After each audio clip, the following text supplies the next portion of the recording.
AI can do a lot of things. It can write essays, it can fake Drake songs, it could even pass the bar exam. Yes, it's true. But you know what it can't do?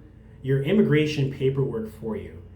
Here's why using AI for your I-129F or I-130 petitions is a really horrible idea. Hello, my name is Cameron from Busybody Visas. I've been doing visas for many years now, and I just want to tell you why you should not use AI to do your petitions. So here's the thing, AI is a tool, and it's a brilliant tool. AI is amazing at creating plausible sounding lies. So what happens is it's called hallucination. So when it doesn't have the answer on hand because it wants to respond within a certain amount of time, the company OpenAI decided that it doesn't look good to have the bot just say, I don't know. So it'll just start making stuff up that sounds confident and that sounds right, but it's actually wrong. Okay, so let me just give you a real life example. I had a client yesterday for my express document review service, and when he sent his packet to me, it was incredibly obvious that he used ChatGPT to do his petition. And let me tell you the red flags that I saw. He gave me permission to say this. Number one, he had the wrong edition of the form. So ChatGPT doesn't always update the latest information, and now using the wrong edition is a great way for USCIS to spit your packet back, so then they don't have to process it and it's less work on them. Number two, ChatGPT told him to use pictures of flora and fauna in the beneficiary's home country to establish connections. Okay, listen, USCIS officers are not zoologists or botanists. They don't care what the flowering orchids in the beneficiary's country looks like. What they care is proof and evidence that the relationship is bona fide. Three, he was told he needed apostilled MBI records. That's the Philippine police certification.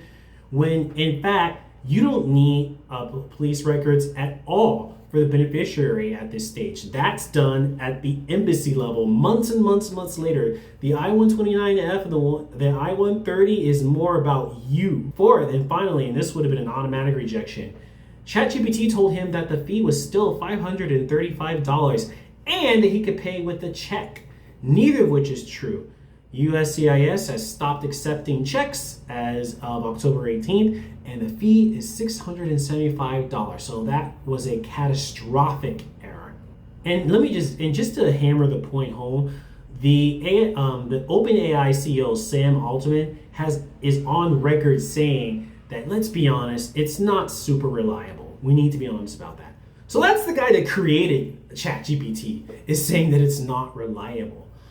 You have Gen Z people asking the bot for life advice, and it's really sad because here's the thing, the bot was made to be agreeable. The creators of ChatGPT discovered that if the bot agrees with the user is more likely to stay engaged and keep using it longer, which means more money for OpenAI. So they specifically design it to agree with you, even if it's wrong. So, when it does push back, it pushes back so lightly, it's ambiguous, and it doesn't make it clear. And going back to the hallucination point, I want you to try an experiment. I want you to ask a somewhat complex question to the bot on one window. Open an incognito window in your Chrome browser and try again. Chances are very high you're going to get a different answer. So it's doing the best it can, but it's pulling from all kinds of sources, and there's no vetting for a lot of these sources. So it's not like, the Britannica where, these are vetted by experts. OpenAI just has the bot pull from whatever. So if those sources are wrong, especially if they've been repeated multiple times, the bot is going to assume that they're true, and it'll give that to you as truth. So that's why, for example, it kept saying that the fee was $535 because all the sources that it had been pulling from were not updated, and it said the fee was $535. So just remember, this is like a life-altering document, these petitions. I don't understand why someone would want to be cheap about it. I mean, if you do want to do a DIY, if you have the education level, you're good at that kind of stuff, that's one thing. But otherwise, why not just have it done for you? I understand that budgets are different. I do offer a document review service. It's very affordable. You can check that in the description box.